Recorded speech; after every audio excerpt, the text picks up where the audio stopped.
Hi guys, welcome to my office. First time you've been here, but we're doing this today because we're obviously all under lockdown at the moment. So I thought I'd do a short video from here, just showing you my favourite pictures from 2020.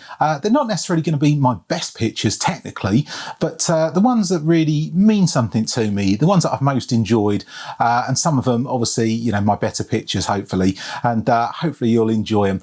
I've still got a couple more videos from adventures that were recorded pre-lockdown, but I thought it was about time I put one of these out. So starting off, picture number one. This is some wild garlic, and it was right after the first lockdown that we had, and it was the first time we were allowed out. And as you know, bluebell season was, you know, happening whilst we were all in lockdown, and I absolutely adore shooting bluebells, and I really wanted to be out for that. But unfortunately, we pretty much just missed them, so I didn't really get the chance to go. Wild garlic pretty much runs the same sort of season as bluebells, so I was you know, particularly distraught. I really wanted to get this particular sort of picture of wild garlic, and I got a tip off from a friend of mine, and he let me know an area that still had some in. So I raced right down there, you know, first day out of lockdown, and you know, true to form, there was some fantastic garlic there, and it was a beautiful sweeping pathway that led along, and it was lined on either side with wild garlic. It really did look absolutely fantastic, and the smell was superb. It's quite an overcast day, and it wasn't looking particularly good, but there were a few gaps, and it was right around sunrise time, so I was just hoping that the light was going to come up and illuminate some of these, you know, trees in there, a little bit of the garlic itself, and maybe the path, and ended up with an image that I was really pleased with. And it's a funny one. I've tried to shoot wild garlic for years and years, and I've never really got a shot that I was, you know, overly happy with. I've got some okay ones, but this one really did hit the nail on the head, so I was really pleased, and it meant a great deal to me because, you know, it was the first time out in months and months. I'd spent the first sort of half before lockdown started in January and February doing mainly workshops for people, and so I'd missed out shooting myself. So it was my first real trip out, and I was really pleased with this particular image. Number two is a little bit of a strange one for me. It's not the type of image that I'd normally take, but I absolutely adore this one. I just fell in love with it. It was a beautiful misty morning, and I'd gone to a particular area of Dorset that I wanted to get like a long sort of long lens shot looking over the Dorset countryside, and you know, get a few hills poking through, and through the mist and things like that. And you know, it was a good morning. I was getting some good shots, but I looked over to my right, and there was this small area on a big large hill, and there was just a little clearing there, and the mist was rolling all around it. And just as I was looking, there was some deer and then some cows just wandered into shot. And I just couldn't believe my luck, and I quickly got the 400 lens on, and you know, it was a very long range shot taken at 400mm, and managed to zoom in and get these beautiful, it was just a beautiful moment of these cows and deer just in the clearing with mist, you know, billowing up all around the outside of them. And the great thing about that sort of shot, it's one that you're not really going to be able to replicate, because those conditions are just never the same twice really. So, you know, it's a shot that I was really happy with, and again, means a great deal to me, and I hope you guys like it. But yeah, this was taken, I think, maybe in May. Again, just out of lockdown. I had a particular run in May of shots, and this was one of my favourites from then. Shot number three is taken from an area called Blackmore Veil, and it's up in North Dorset. And again, I was chasing mist, and this was back in May also. And there was some, you know, perfect conditions forecast. And as is the case with the forecast, you never usually get the conditions that are forecast. But on this occasion, we actually did. And I remember going down there, and a friend of mine happened to join me, and it was a you know, a socially distanced shoot before anyone mentions it. But we were a very wide distance apart. But he was absolutely aghast at the conditions, and it was just fantastic. You're situated in a valley, so you've got hills either side of you, and it comes around into like a little bowl, and you can stand at one end of it, and the mist just rolls in. It looks absolutely stunning. And you know, I took a nice sort of pano, which ended up being a 16 by 9 crop, and This particular shot, it just really struck a chord with me because it's got the Belt of Venus in the background. And if you're not familiar with Belt of Venus, it's that situation where you've got a nice blue clear sky and you get a nice transition from blue running down into sort of a pinky, reddy, magenta colour.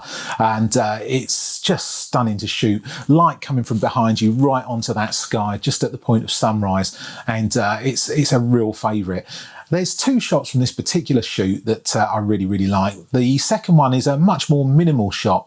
And what I tried to do there was isolate one particular hill. So it looked almost like an island, just shrouded with mist, just running right the way around the edge of it. And I toyed with these two shots on which one I should include. And in the end, I just decided I'm going to put them both in because I really do like them. And, each one holds a special place for me. But I think the 16:9 ratio shot is probably my favourite of the two, showing the much wider vista. Equally, I was really pleased with both. Shot number 4 is a very, very well-known shot, and certainly if you're in the Dorset area, you'll know this one, and if you're not in Dorset, you'll probably have seen it before. It's known as Dutch Barn, and it's, as it says, it is an old Dutch barn in style, and it's in the middle of a field, and this particular field, it has a wide range of conditions and crops that grow there. Some years it will be, bright yellow rapeseed, other years it will be corn, and of course you get the different stages when it's green, then you get the golden tone to it, and there's all manner of crops grown in there. It's a really, really beautiful location.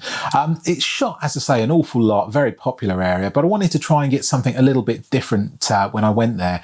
And the idea is to go much, much further back and use again the 100 to 400, which features quite a lot in this particular video because a lot of my shots are taken with it. But I took a fairly long 400mm sort of length shot, standing quite a way back, and I wanted to do a bit of a pano with it, but ended up settling for just the shot on its own at a standard ratio rather than doing the panorama. But the conditions were, it's quite an odd day. It was absolutely beautiful weather, a bit of cloud, but some sun coming through, and then out of nowhere, the heavens absolutely opened. And again, I was there with a friend this time, and they were shooting much further round on the field, but the pair of us got absolutely obliterated by the rain. I mean, it just poured down. It was relentless.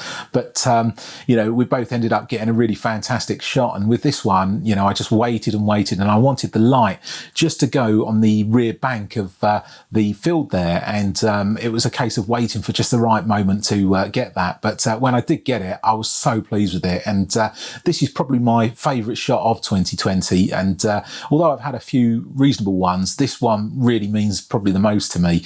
I rarely ever enter any competitions, but I put this particular shot into the photo speed print competition, and it actually won. So of course it's an extra special shot for me for that one as well. So I was really, really proud of it, but I hope you guys like it.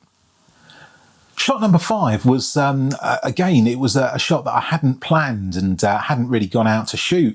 I'd gone to a different area, and I was hoping for some nice mist, maybe a little bit of light coming onto the subject that I was shooting. But when I got there in the morning, I have to say I was quite disappointed. It just didn't really look how I wanted it to. And rather than stay there and, flog a dead horse, I decided I was going to move off in search of another shot, see if I could find something. So I was having a little drive around Dorset, and I ended up going to an area known as Morecritchell, and this particular area has got a beautiful tree-lined road, and that's the thing that 99% of people who go there will shoot. It looks particularly spectacular in autumn. It really is a beautiful area. But whilst driving down there, there was a single lone tree, and it sits in a field, and it's got a little path that snakes all the way into the field there and goes right up to the tree, and it looks fantastic. But what you have is a problem with the trees that are behind it.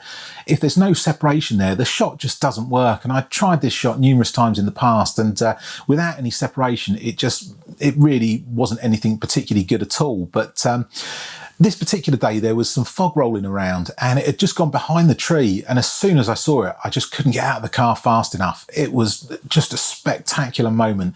And when you dream of a shot, well, this is the one. This is what I dreamed of this image being, and never managed to get it. And this particular day, I rolled up, and I just got the perfect conditions, and literally out of the car, 100, 400 again, and bang, nailed that shot. And it was one that I was really, really pleased with. But the funny thing with this shot is I never really put it out there and showed anyone, because I have a bit of a nasty habit of leaving my shots on the hard drive for a couple of weeks before I get round to looking at them and processing them. And this particular shot, someone else had been there a couple of days after me, and they'd taken the exact same shot. And it was not a question of copying or anything, because I hadn't put my shot out, but it was just good photography on their part. They'd driven down there, they'd seen this particular shot, and they'd taken it and put it out. So consequently, I never ended up putting my one out. But this is it. I hope you like it. I'm really pleased with it, and yeah, it's one of my favourite shots of 2020. Number 6 is a bit of a strange one. It's not a classic, good shot, but it's just one that I particularly like. I was umming and ahhing whether to go out one particular day. The light was, sort of coming in and out. It looked like it could go either way, and I was a bit complacent about it. Wasn't sure whether to go out, but dragged myself out in the end. And I went to somewhere very, very local to me, which is Whitemill Bridge. And there's actually a video coming up of this particular location shot in winter, which you'll see probably in a couple of weeks' time.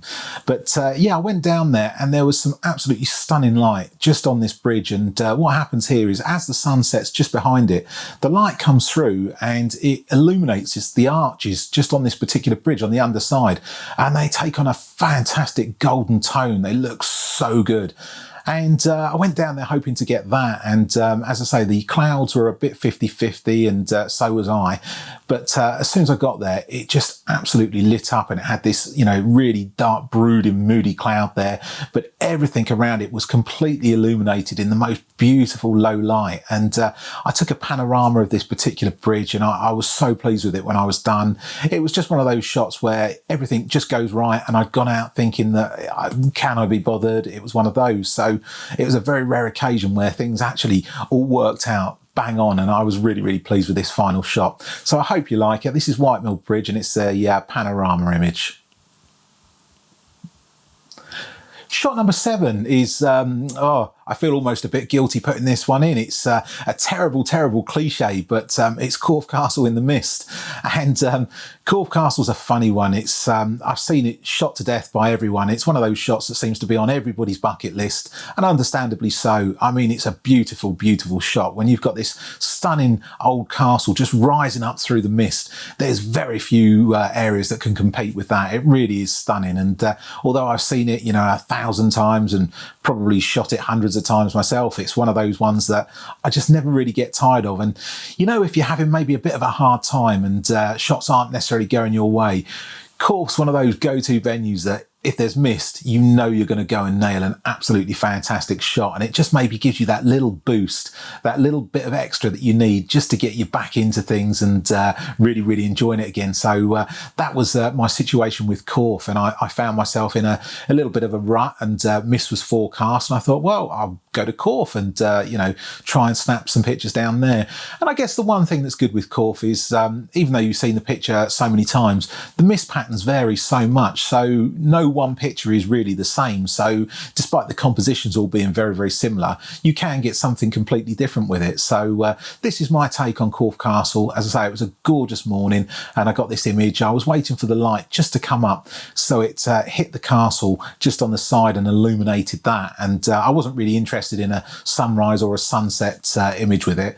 But while I was there, I took several shots, and I got a nice pano of the castle as well. And as you'll see in this particular one, the conditions had changed ever so slightly, much bluer sky, but I really, really like both images. But I think the first one is probably my favourite out of all of these. And, that's the one that I'll put into my list. And it was a shot I was proud enough that I put it into my gallery as well. And it's a really, really special shot for me. So I was really pleased with it. Probably my favourite one I've taken of Korff in all the years that I've shot it.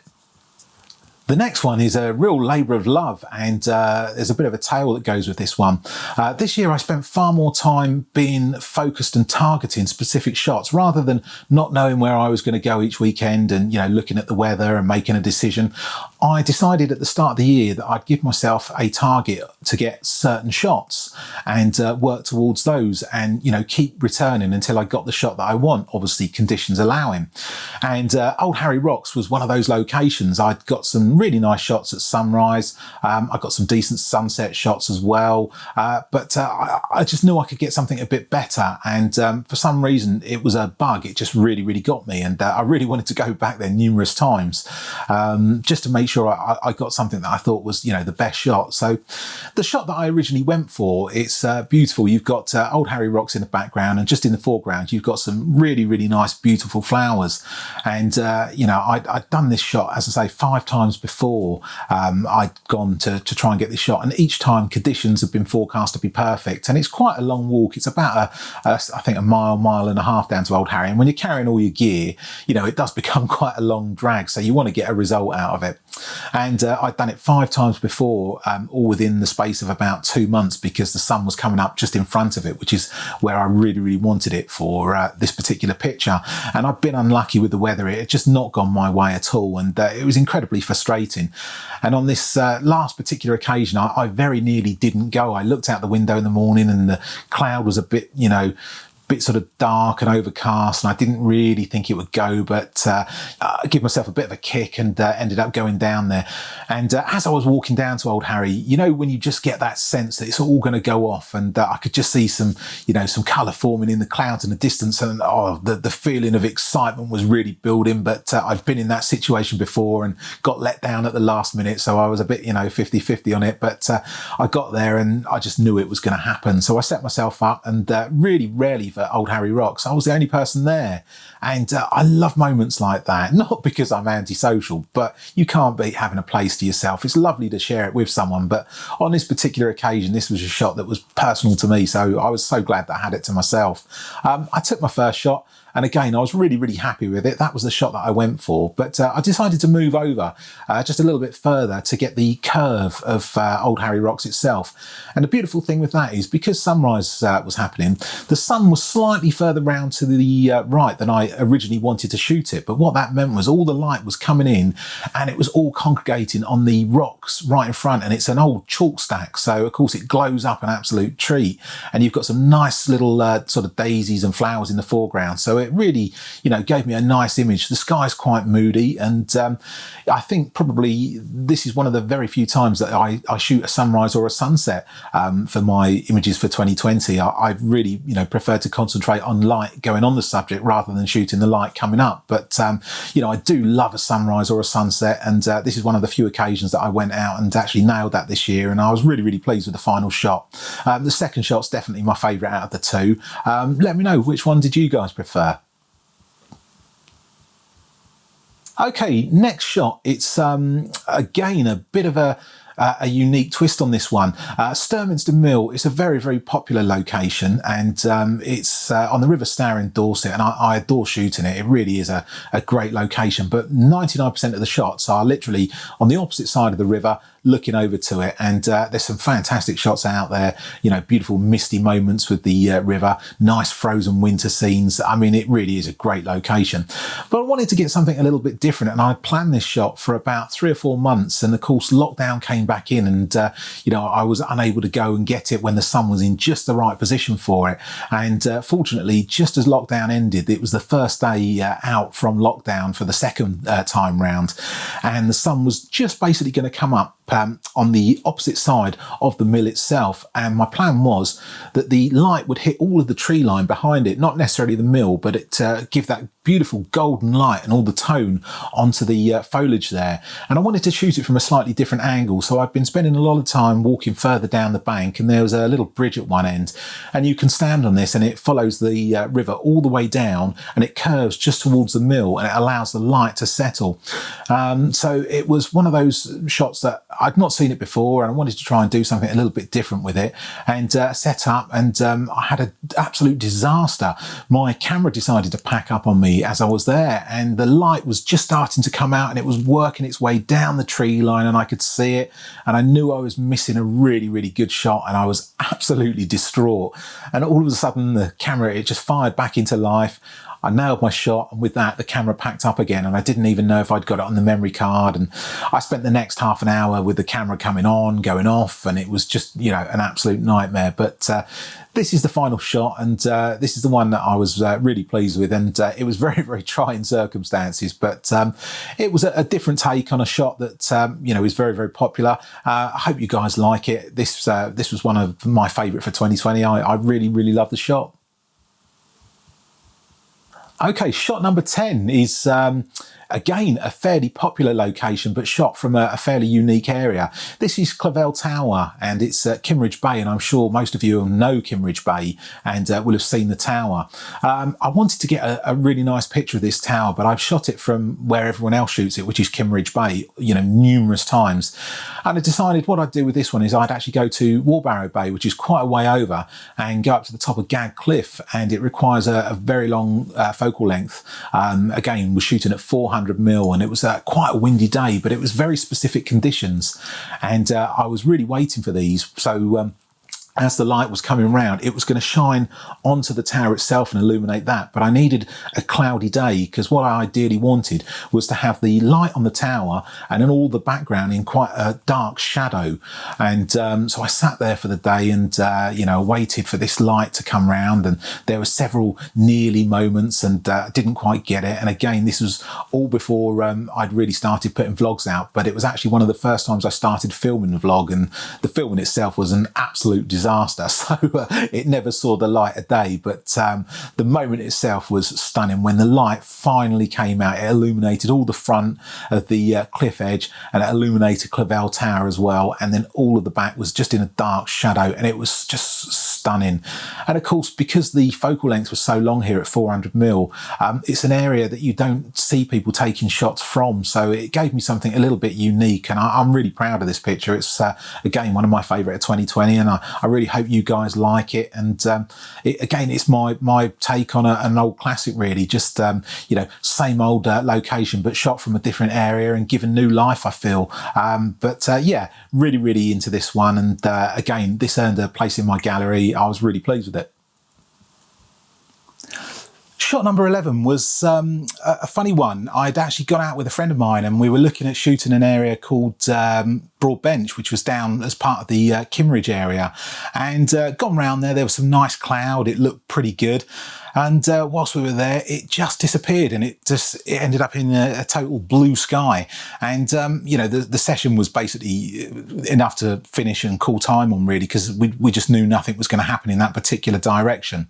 And we decided to walk back, and as we were walking back, we just caught sight of a fairly large cloud system just moving over, and the sun was actually behind us, and we just thought, that sun's going to hit that cloud and it's going to light up and hopefully give us a really stunning shot. So we raced round to Charnel, which is the next bay round. And as we got there, there was a family who were all having, you know, some sort of picnic out there or something like that. And they were right in the front of the shot. And, you know, as, you know, we were waiting for this cloud to light up and we could see it just starting to catch, we were praying that they were going to move, and they just didn't. And of course, you can't ask people to move, and we wouldn't dream of doing something like that anyway. But it was an incredibly frustrating moment, you know, composing the shot, and no matter which way you composed it, these people were right in the front of the shot, and you know, it was just one of those awkward times. And of course, once the cloud started turning, you know, the beautiful colour it did, these people were absolutely enthralled by it and wanted to stay and take pictures, so it made it all the more difficult. But they finally decided to move on, and as they did, we took our shots and you know, got some really pleasing shots. And Charnel's a fantastic location. It's just like being in another world completely. I've never seen a foreground that's quite the same as this place. It's the only way I can describe it is if you were to turn an egg box upside down and you have all those ripples on it. That's what Charnel looks like. It's just full of these, you know, craggly rocks, and it just looks so dramatic. And of course, you've got this big split on the rocks and the water as it goes in. It makes a perfect lead line looking out towards the tower. And because the light was coming in behind us, it gave the cliff edge such a gorgeous reddy orange hue to it. I mean, it was just a stunning moment, and it was one of those great times where you think absolutely nothing's going to happen, and you end up coming away with a shot. And again, this was one of my favourite shots of 2020, and it's not just, you know, the shot itself. It was because of the way it happened, and I enjoyed this with someone, and it's, you know, really, really great when you can share these moments with someone. And we had a fantastic time, and yeah, definitely had to go in my shots for 2020. My final shot you've already seen, because I put this on my video. In fact, it'll probably be last week's video, and it's actually a Swirehead, and it's a panorama. And I've got a real thing for panoramas, and this particular area, it doesn't see an awful lot of attention, and I can't see why, because I think it's such a stunning location, and I've really wanted to get a nice image for it from it for quite a while, and I've been a bit unfortunate there. I've got several good images, but nothing outstanding, and I really needed certain elements to be there, and it was mainly light. And about this time of year, you get some nice side light coming in, and I was really hoping for some nice dark moody cloud to go with it, and I was really pleased. This particular time I got all of those elements in a shot together, so yeah, it was just a fantastic, memorable moment, just because it all came together, and I was so pleased that I could record this particular trip, because I got to show you guys how everything unfolded, and the final image I was really happy with. I love shooting panoramas, so it was just extra special that it was like that. It was one of my favorite areas on the Jurassic coast, and of course I got some beautiful light there, so definitely one of my favorite ones. So that's all my images for 2020. I always say that, throughout a year, you should aim for somewhere between maybe 6 and 10 images to give you something really special. Obviously, it's, some years you get more, some years you get less, but to get, 6 to 10 absolute top quality portfolio images is a realistic target. Although you might take hundreds and hundreds of images, and you might get some really good ones, your actual top-notch ones, I always say somewhere between about 6 to 10.